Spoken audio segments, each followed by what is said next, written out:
السلام علیکم سامعین کرام، 25 جمادی الاولیٰ کی تاریخ شروع ہو چکے، 29 دسمبر ہے۔ خبر کا عنوان ہے دیش دنیا کی اہم خبریں۔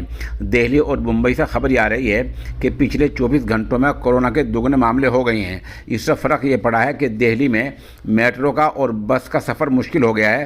اگر بس میں آدمی جائیں گے تو اگر 50 آدمی بیٹھ سکتے ہیں تو 25 ہی بیٹھ پائیں گے، اور کسی بس میں یا میٹرو میں کھڑے ہو کر سفر نہیں کیا جائے گا۔ ادھر یو پی میں انتخابات کا دور دورہ ہے، اور جیسے کہ الیکشن کمیشن نے اعلیٰ افسران کے ساتھ میٹنگ کی ہے، اس میں ایک فرق یہ پڑا ہے کہ یو پی سرکار کے جو اگلے چیف سیکریٹری ہوں گے وہ درگا شنکر مشرا ہوں گے۔ یہ ایک بڑا پھیر بدل مانا جا رہا ہے، اور یو پی کی سے بھی انتخابی چال مانا جا رہا ہے۔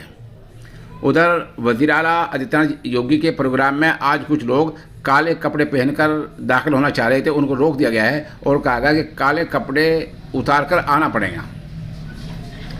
ریاست ہریانہ کے سونی پت میں ای رکشا والوں کو ویکسین کی دونوں ڈوز لگوانی لازمی قرار دے دی گئی ہیں۔ کوئی ای رکشا والا سونی پت میں اگر بغیر ویکسین لگوائے پکڑا گیا تو اس کی ای رکشا ضبط ہو جائے گی، ایسا وہاں کے ڈی ایم نے اعلان کیا ہے۔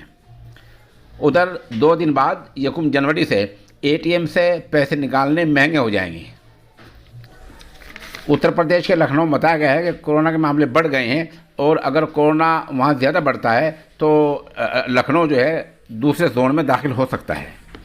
پنجاب کے فرید کوٹ سے خبر آ رہی ہے کہ وہاں ایک خاندان کے لوگ رات کو انگیٹھی جلا کر سو گئے، دروازے بند کر دیے، کھڑکی بند کر دی۔ صبح اٹھے تو خاندان کے 3 بچے سانس دم گھٹنے سے مر چکے تھے، ایسا پنجاب کے شہر فرید کوٹ سے خبر آئی ہے۔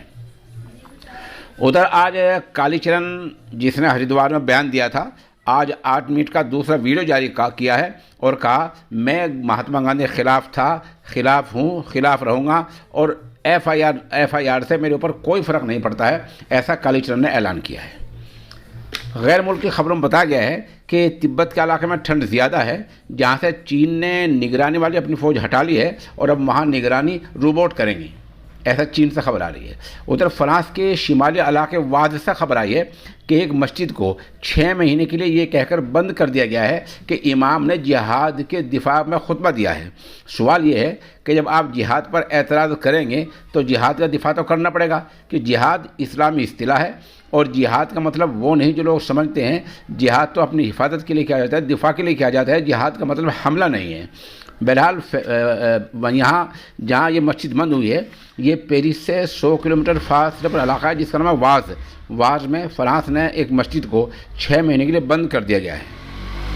ادھر پڑوسی ملک پاکستان میں بجلی چوری کے معاملے میں محکمہ ریلوے کو سالانہ 2 ارب کا نقصان بتایا گیا ہے، اور یہ نقصان وہاں کے وزیر ریلوے نے بتایا ہے۔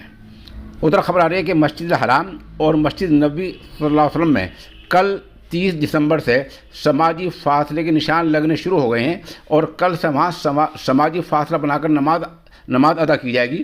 یہ مسجد حرام اور مسجد نبوی دونوں میں یہ OPC نشان راہ لاگو ہو گیا ہے۔ کل 30 دسمبر سے نمازی جو کھڑے ہوں گے مسجد حرام اور مسجد نبوی میں، وہ سماجی فاصلے کے ساتھ کھڑے ہوا کریں گے، ایسے نشانات لگ گئے ہیں۔